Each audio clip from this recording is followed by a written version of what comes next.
Good morning class 5। Subject बच्चों आपका Hindi first, Hindi रिमझिम।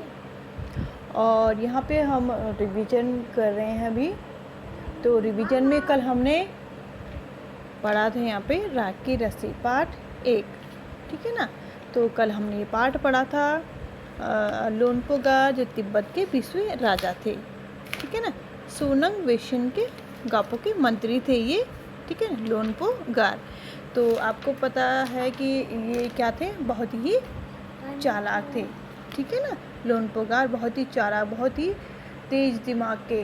लेकिन जो इनका बेटा था वो कैसा था, उसको चालाकी छू तक भी नहीं गई थी, तो इसीलिए राजा परेशान रहता था। तो ये कहानी हमने यहाँ पे पढ़ी थी बच्चों, आप लोगों ने भी इसको पढ़ा होगा।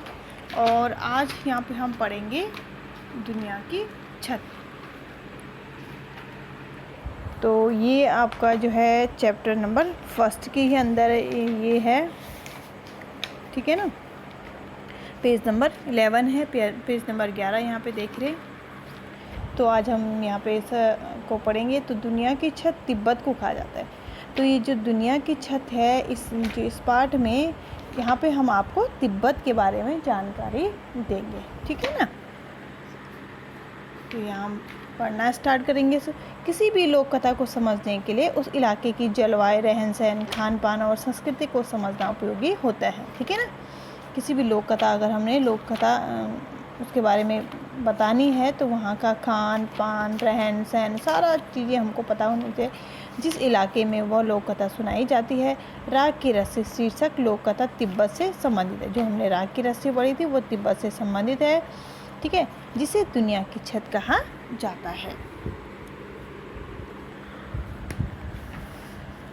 क्योंकि यह बहुत ऊंचे पठार पर स्थित है। पठार जमीन के ऐसे भाग को कहते हैं। पठार के बारे में बता रहे बच्चों। पठार ऐसे भाग को कहते हैं जो मैदान से क्या होता है, ऊंचा, और पहाड़ से नीचा होता है। तिब्बत के पठार पर खड़े, जो तिब्बत जो शहर है वो कहाँ है, एक पठार पे खड़ा है। ऊंचे ऊंचे पहाड़ जो हिमालय का हिस्सा हैं। इन पहाड़ों की एक खासियत यह भी है कि कई रंग के हैं। जो यहाँ पे पठार हैं वो क्या हैं, कई रंग के हैं। लाल, भूरे, पीले, बैंगनी, गुलाबी, गेरुआ, ठीक है ना, और हरे। ठीक वैसे ही जैसे छोटे बच्चे अपने चित्रों में मनचाहे रंग भरते हैं। जैसे आपको क्या करते हैं, आप कलरफुल कुछ बनाते हैं सैंडविच टाइप से ना अपने मन से, तो इसी तरीके से यहाँ पे जो है पहाड़ हैं। इन पथरीले पहाड़ों में तरह तरह की मिट्टी और खनिज पदार्थ हैं। सूरज की बढ़ती और घटती किरणों के पड़ने से वे पहाड़ अनोखे रंग में चमक उठते हैं। जैसे सूरज की रोशनी पड़ती है तो वो अपने अपने रंग में क्या होने लगते हैं, चमकने लगते हैं।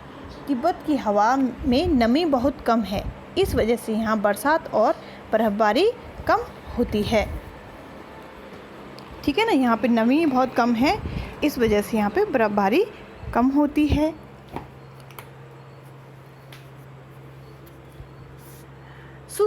खुश्क मौसम में पेड़ पौधे बहुत नहीं होते।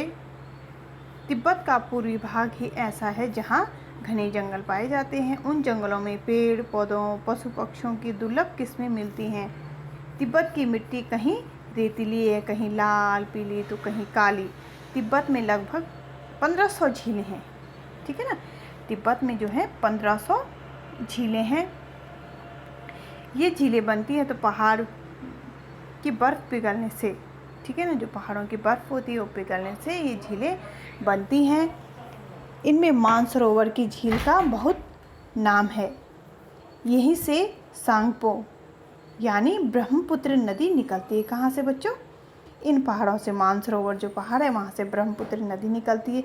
काफ़ी ऊंचाई पर बसा होने के कारण तिब्बत बहुत ठंडा प्रदेश है। यहाँ की सर्दी का हाल मत पूछो, वहाँ पे बहुत मतलब ठंडा होता है। ऐसा लगता है जैसे किसी ने फ्रिज में डाल दिया, और ऊपर से तेज़ ठंडी हवाएं। ऐसा लगता है वहाँ पे जाके जैसे हमको किसी ने फ्रिज में बंद कर लिया है।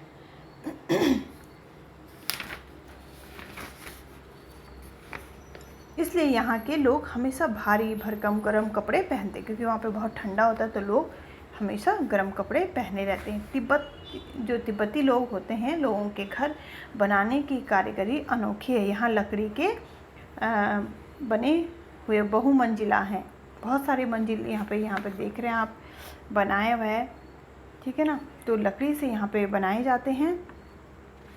लोग अब पत्थर, मिट्टी और सीमेंट के घर भी बनाने लगे हैं। अब जैसे जैसे धीरे धीरे लोग क्या करने लगे हैं, पत्थर, मिट्टी, सीमेंट के भी घर बनाने लगे हैं। खिड़कियाँ भी अधिक बनाई जाती हैं ताकि सूर्य की ढेर सारी रोशनी घर के अंदर जा सके। भूकंप से बचाव के लिए दीवारें अंदर की ओर थोड़ा झुकी होती हैं। तिब्बत का सबसे बड़ा शहर है ल्हासा। जो तिब्बत का वहाँ का जो शहर है वो है ल्हासा, जो है 3650 मीटर की ऊंचाई पर स्थित है। होने के कारण ये दुनिया का सबसे ऊंचा शहर माना जाता है, इसलिए इसको दुनिया की छत नाम दिया गया है। कपड़ों तथा खाने पीने के लिए यहाँ का बाजार बहुत प्रसिद्ध है। ल्हासा को तिब्बतियों का दिल माना जाता है, ठीक है ना। जो ल्हासा शहर है वो तिब्बतियों का उसको दिल माना जाता है। तो ये थी दुनिया की छत। इसको आज आपने क्या करना है, इसी तरीके से इसको पढ़ना है, ठीक है ना। अभी आपको पढ़ने का काम दिया जा रहा है, ठीक है। तो आज आप इस पाठ को पढ़ेंगी, दुनिया की छत।